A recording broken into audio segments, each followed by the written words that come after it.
The Ho-Chunk, sometimes called Winnebago, are a Siouan-speaking tribe of Native Americans, native to the present-day states of Wisconsin, Minnesota, and parts of Iowa and Illinois. Today the two separate federally recognized related native tribes are the Ho-Chunk Nation of Wisconsin and Winnebago Tribe of Nebraska. The Ho-Chunk Nation of Wisconsin has territory primarily on land spread over Dane, Jackson, Juneau, Monroe, Sauk, Shawano, and Wood counties. Wisconsin. The Winnebago Tribe of Nebraska live on a federal reservation in Nebraska. While related, the two tribes are distinct, federally recognized as sovereign nations and peoples, each having their own constitutionally formed governments, and completely separate governing and business interests. Since the late 20th century, the two tribal councils have authorized the development of gambling casinos to generate revenues to support economic development, infrastructure, healthcare and education. The Ho-Chunk Nation is working on language restoration and has developed a Hokaak language app for the iPhone. Since 1988, it has pursued a claim to the Badger Army ammunition plant as traditional territory. It has since been declared surplus.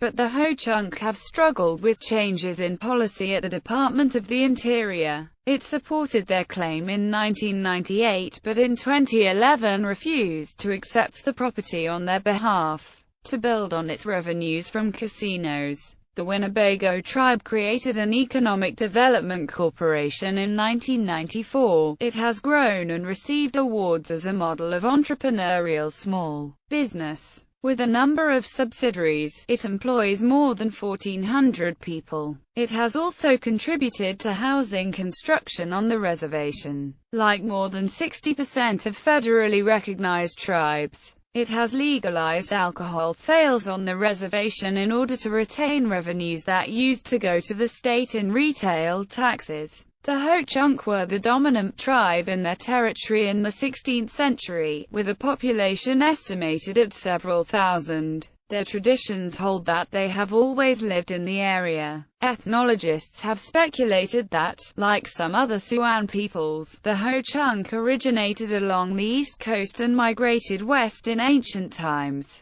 Perot wrote that the names given to them by neighboring Algonquin peoples may have referred to their origin near a saltwater sea. The Ho-Chunk suffered severe population losses in the 17th century, to a low of perhaps as few as 500. This has been attributed to the loss of hundreds of warriors in a lake storm, epidemics of infectious disease, and competition for resources from migrating Algonquin tribes. By the early 1800s, their population had increased to 2,900, but they suffered further losses in the smallpox epidemic of 1836. In 1990 they numbered 7,000. Current estimates of total population of the two tribes are 12,000. Etymology: the Winnebago speak a Siouan language and the name for themselves, or autonym, is Ho-Chunk. It has had numerous spelling variations. Hokaak, Hotanka, Houchagara, Hokangara, Ochungara, Ochungara, Hochungra, Hochungara, and Oshungara, as Europeans try to transliterate the name.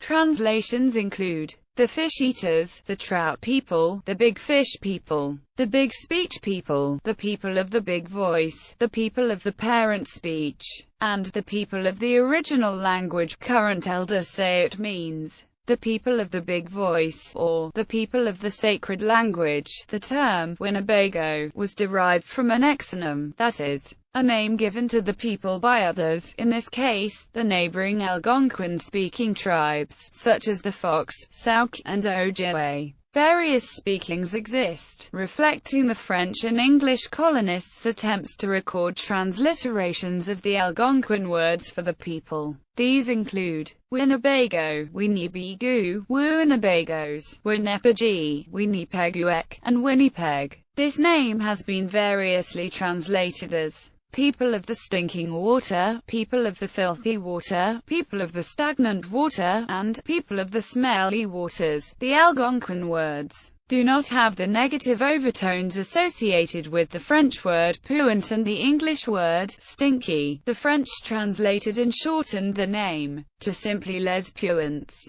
which was translated into English as the Stinkards. Many researchers believe that the waters referred to were either stagnant waters of Green Bay, or the aromatic, algae-filled waters of the rivers or lakes where the Winnebago were living in the mid-17th century. The earliest reports indicate that both the French explorers and the First Nations people understood the name to refer to their place of origin, not where they were living at the time of European encounter. They had migrated from earlier territories. While the names Lac des Puins and La Baie des Puins led some historians to conclude these referred to the condition of the waters, early records of both bodies reported them as clear and fresh. The waters were named after the American Indian people then living on their shores. The Jesuit relations of 1659 to 1660 said, he started, in the month of June of the year 1658, from the lake of the Winnipeguec, which is strictly only a large bay in Lake Huron. It is called by others, the Lake of the Stinkards, not because it is salt like the water of the sea, which the savages call Winnipeg, or stinking water, but because it is surrounded by sulphurous soil, whence issue several springs which convey into this lake the impurities absorbed by their waters in the places of their origin. Nicolas Perrot was an early 20th century historian who believed that the Algonquin terms referred to saltwater seas,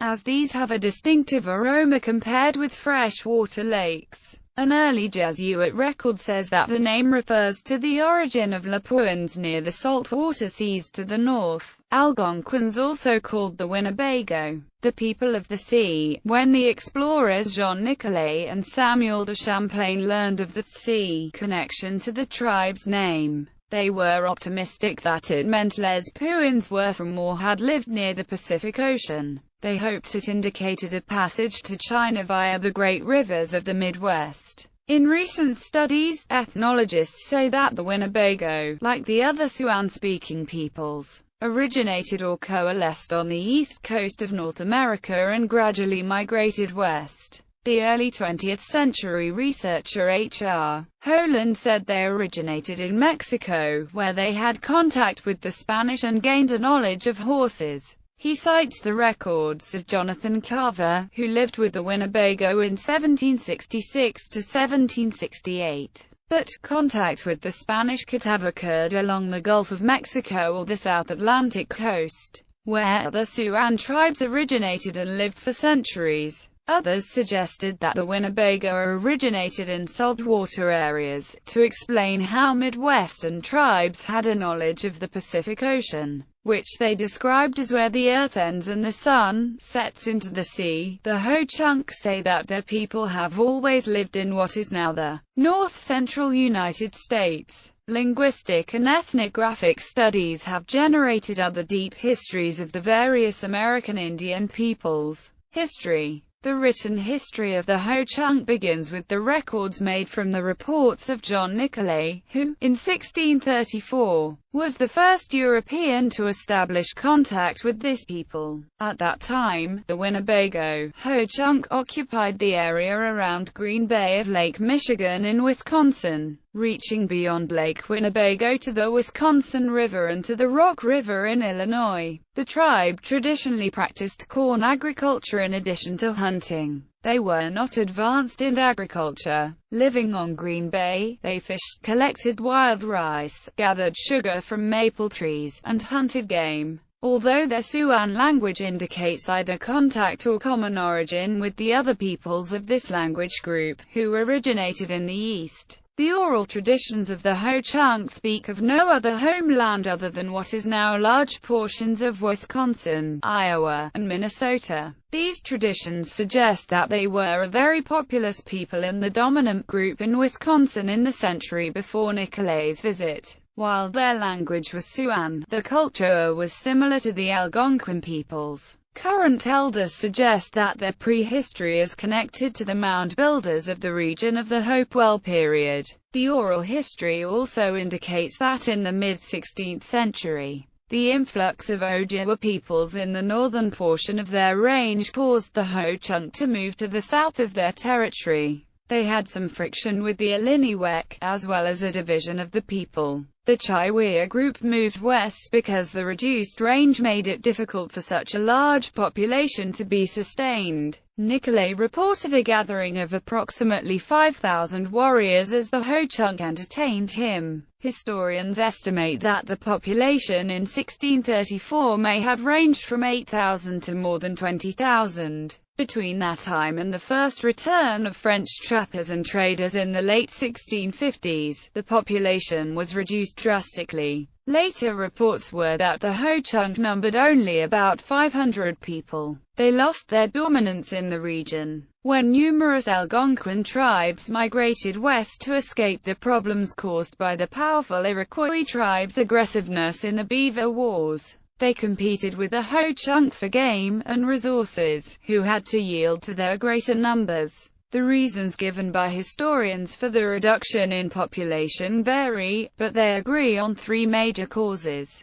the loss of several hundred warriors in a storm on a lake, infectious disease epidemics after contact with Europeans, and attacks by the Illinois. The warriors were said to be lost on Lake Michigan after they had repulsed the first attack by invading Potawatomi from what is now Door County, Wisconsin. Another says the number was 600. Another says it was 500 lost in a storm on Lake Winnebago during a failed campaign against the Meskwaki, while another says it was in a battle against the Sauk. Even with such a serious loss of warriors, the historian R. David Edmonds notes that it was not enough to cause the near elimination of an entire people. He suggests two additional causes. The Winnebago apparently suffered from a widespread disease, perhaps an epidemic of one of the European infectious diseases. They had no immunity to the new diseases and suffered high rates of fatalities. Historians have rated disease as the major reason for the losses in all American Indian populations. Edmonds notes as a third cause of losses the following. Historic accounts say that many of the Ho-Chunk's traditional enemies, the Illinois, came to help the tribe at their time of suffering and famine, aggravated by the loss of so many hunters. The Winnebago reportedly attacked the Illinois and ate the dead. Enraged, additional Illinois warriors retaliated and killed nearly all the Winnebago. After peace was established between the French and Iroquois in 1701, many of the Algonquin peoples returned to their homelands to the east. The Ho-Chunk were relieved of the pressure on their territory. After 1741, while some remained in the Green Bay area, most returned inland. From a low of perhaps less than 500, the population of the people gradually recovered, aided by intermarriage with neighboring tribes, and with some of the French traders and trappers. A count from 1736 gives a population of 700. In 1806, they numbered 2,900 or more. A census in 1846 reported 4,400, but in 1848 the number given is only 2,500. Like other American Indian tribes, the Ho-Chunk suffered great losses during the smallpox epidemics of 1757 to 58 and 1836. In the 19th century epidemic, they lost nearly 1/4 of their population. Today the total population of the Ho-Chunk people is about 12,000. Through a series of forced moves imposed by the U.S. government in the 19th century, the tribe was relocated to reservations increasingly further west, in Wisconsin, Minnesota, South Dakota and finally Nebraska. Through the period of forced relocations, many tribe members returned to previous homes, especially in Wisconsin. Despite the U.S. Army's repeated roundups and removals, the U.S. government finally allowed the Wisconsin Winnebago to homestead land in the state, where they have achieved federal recognition as a tribe. The Ho-Chunk in Nebraska have gained independent federal recognition as a tribe and have a reservation in Thurston County. Waukegan and Decorah, county seats of Alameda and Winneshiek County, Iowa, respectively, were named after the 19th century Ho-Chunk chief Waukegan Decorah. Traditional culture. Before Europeans ventured into Ho-Chunk territory, the Ho-Chunk were known to hunt, farm and gather food from local sources, including nuts, berries, roots and edible leaves. They knew what the forest and river's edge had to give, and both genders had a role in making best use of resources. With the changing seasons, Ho-Chunk families would move from area to find food.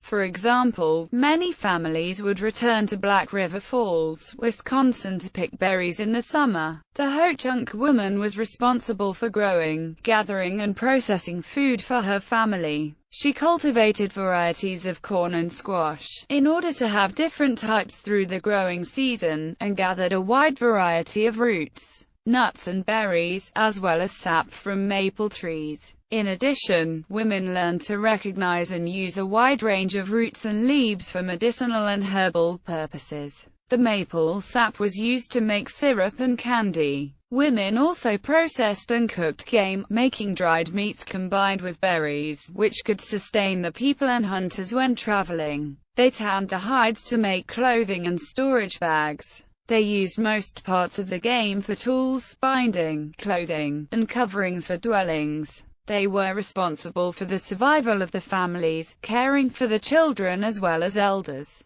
The main role of the Ho-Chunk man was as a hunter, in addition to warrior when needed. Leaders among the men acted in political relations with other tribes or peoples. As hunters, they would catch fish by spearing them and clubbing the fish to death. The men would also hunt game such as muskrat, mink, otter, beaver, and deer. Some men learned to create jewelry and other body decorations out of silver and copper, for both men and women. To become men, boys would go through a rite of passage at puberty. They fasted for a period, during which they were expected to acquire a guardian spirit, for, without it, their lives would be miserable. Besides having a guardian spirit, men would also try to acquire protection and powers from specific spirits, which was done by making offerings along with tobacco. For example, a man could not go on the war path without first performing the war bundle feast, which contained two parts.